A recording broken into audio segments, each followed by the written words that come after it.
Bom dia, gente. Tudo bem? Como é que vocês estão, galerinha? Vamos trabalhar? Mais cedinho hoje. Tô tentando pegar os vizinhos dormindo ainda, para não ter movimento na escada, senão o cachorro fica meio elétrico. Gente, livrinho 3, português, página 7. Não, página 5, que é a introdução do capítulo 7. Ó, quem se comunica descomplica. Muito bem, quando eu vi esse título, antes mesmo de começar a ver o que ele trazia, eu achei que eu podia abordar esse tema de uma forma diferente, tá? Por quê? Porque nós estamos vivendo um momento que nós precisamos descomplicar a nossa comunicação. Tá complicado, né, gente? Eu tenho que ensinar vocês através de um vídeo ou de uma aula Meet, e vocês têm que me retornar através de e-mails. Ontem mesmo eu recebi numa das tarefas que eu estava corrigindo de matemática, um coleguinha de vocês disse que não tinha entendido muito bem como é que ele pode identificar quando um ângulo é reto, quando é maior que o reto, menor que o reto. Aí eu fui lá, como que eu vou explicar isso no e-mail, né? Fui lá, peguei, gravei um outro videozinho bem curtinho, por sinal, voltem lá. Quem também tiver essa dúvida, volta, eu acho que é semana 13, eu não tenho certeza. Volta naquela aula que fala sobre ângulos, tá? Que eu fiz um outro videozinho curtinho para dar uma reforçada nisso. E pensei assim, ó, a comunicação ela tem que ser muito exercitada, sabe? Por quê? Porque a gente está muito preguiçoso para se comunicar. A gente está tão acostumado com recursos como o vídeo, como esse, por exemplo, que eu disse que acabei de dizer, né? Que gravei. Ah, volta lá, dá uma olhada, tem um outro vídeo. A gente está tão preguiçoso com isso, com as mensagens que ficam escritas no celular, que muitas vezes a gente deixa as informações passarem e vão.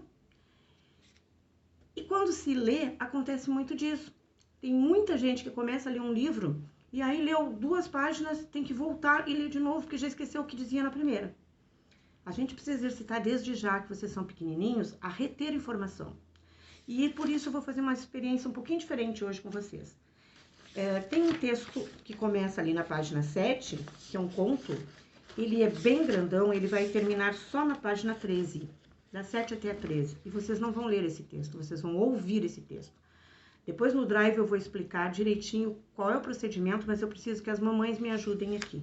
Fecha o livro e escuta a voz da professora. E guarda tudo que for dito, porque quando vocês forem fazer a interpretação, vocês vão fazer essa interpretação sem olhar para o livro.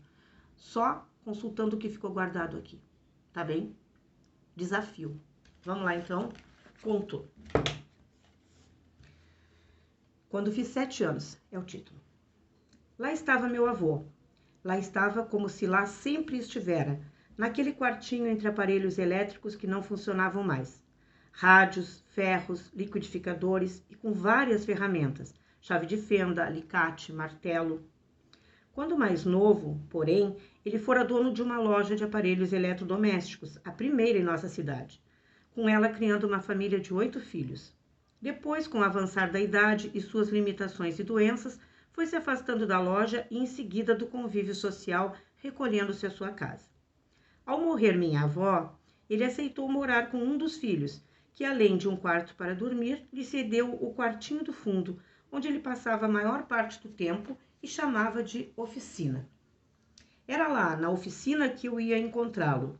Sentava-me num antigo tamborete de couro a seu lado, diante de uma mesa encostada à parede e encimada por uma prateleira cheia de latinhas e caixinhas de tamanho variado, dentro das quais estavam pregos, parafusos, porcas, ruelas, fios e arames.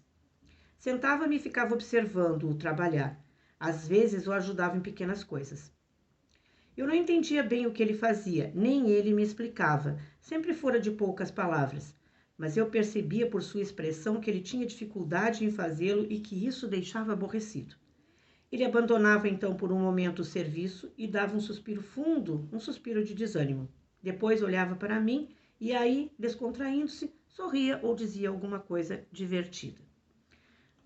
2 palavrinhas que talvez vocês não conheçam aqui nessa primeira parte. Tamborete é um pequeno banco sem encosto, banquinho, tipo mochinho, e encimado, que está na parte superior, tá? Encimado. Seguindo. No dia do meu aniversário, quando fiz 7 anos, um dia que ficou marcado em minha memória, com todos os seus detalhes, Eu cedo ainda fui à sua casa. Falei do aniversário e o convidei para a festinha à noite. Ele me abraçou apertado, mas disse que não poderia ir e que eu não reparasse. Depois ficou um instante pensativo, coçando o queixo, o rosto quase sempre com a barba por fazer, e então pediu que eu esperasse um pouco lá fora. Eu esperei, ansioso. Passados alguns minutos, chamou-me de volta e me entregou um pequeno objeto, embrulhado em papel cor-de-rosa, um papel que na época se usava para embrulhar tudo nos armazéns, lojas, padarias, e que, com o advento do plástico, atualmente já quase caiu em desuso. Era amarrado com um barbante, hoje também pelo mesmo motivo quase peça de museu. Um presentinho de seu avô, disse ele. Eu agradeci e, doido para abrir o embrulho, fui para casa, a 3 quarteirões dali, voando como um pássaro alegre da manhã. Pai, eu disse, olha aqui, o vô me deu de presente. Fui desamarrar o embrulho, mas não consegui. Entreguei-o a meu pai. Ele também teve dificuldade. Seu avô caprichou, hein? Brincou. Deve ser um presente muito bacana. Eu dei uns pulinhos de alegria, como costumava fazer a essas horas. Finalmente meu pai conseguiu desatar o barbante. Tirou o papel, mas aí havia um outro papel, mais bonito, vermelho, embora um pouco amassado e desbotado, e um outro barbante, mais fino, de cor amarela. Eu já não aguentava mais esperar. Então apareceu o objeto, que à primeira vista julguei ser um relógio, mas que meu pai disse que não era um relógio, era uma bússola. Bússola, eu disse. Eu nunca tinha ouvido falar naquilo. O que é bússola? Perguntei. Sem responder, meu pai continuou examinando o objeto. O papai disse então, com um sorriso entre reprovativo e condescendente: minha mãe estava perto e se aproximou curiosa, querendo saber o que era. O papai, meu pai, repetiu no mesmo tom de antes, ele deu bússola para ele. Bússola, minha mãe se admirou. Meu pai passou a ela a bússola. Eu ali esperando, sem saber o que era uma bússola e para que a bússola servia. E sem entender aqueles sorrisos dos dois. Por fim, meu pai me explicou o que era uma bússola e para que ela servia. Ele falou sobre a navegação antiga, os fenícios, os astros, a época dos descobrimentos marítimos, a aviação, quase uma aula de história naqueles poucos minutos. Eu já estava empolgado com o meu presente. Então veio o choque, a ducha de água fria. Só que essa aqui, disse meu pai, essa aqui não serve para nada. Por que? Eu perguntei. Porque ela está estragada. Estragada? Duas palavrinhas nessa página que vocês talvez não conheçam. Reprovativo quer dizer que desaprova, que condena, né? E condescendente é que cede, permite, consente. Então, paramos aqui onde ele perguntava, estragada? O que o menino sentiu quando descobriu que o presente havia ganhado de seu avô não funcionava? Leia a continuação. Vamos descobrir. Ele me explicou. Mostrou que a agulha estava sem funcionamento, balançando e sacudiu a bússola, fazendo um barulhinho parecido com o de um chocalho. Disse que com uma bússola perfeita não aconteceria aquilo. A agulha se movia por magnetismo. Magnetismo? Eu perguntei. E o que é magnetismo? Ele novamente explicou. Mas dessa vez eu quase não o escutei, sentindo uma dor que subia devagarzinho do fundo do peito e ia tomando conta de todo o meu ser. Essa aqui não serve para nada, meu pai tornou a dizer e me entregou a bússola, de um jeito que era quase como se dissesse, pode jogar isso fora. Os dois, meu pai e minha mãe, foram cuidar de suas obrigações cotidianas e me deixaram ali, no meio da sala com aquela coisa na mão, aquele objeto inútil. Então minha dor começou a ser substituída por uma sensação de logro. Logro quer dizer ser enganado, logrado. De que meu avô me fizera de bobo, abusara de mim por eu ser criança e não entender das coisas. Eu que gostava tanto dele, que o ajudava na oficina, que...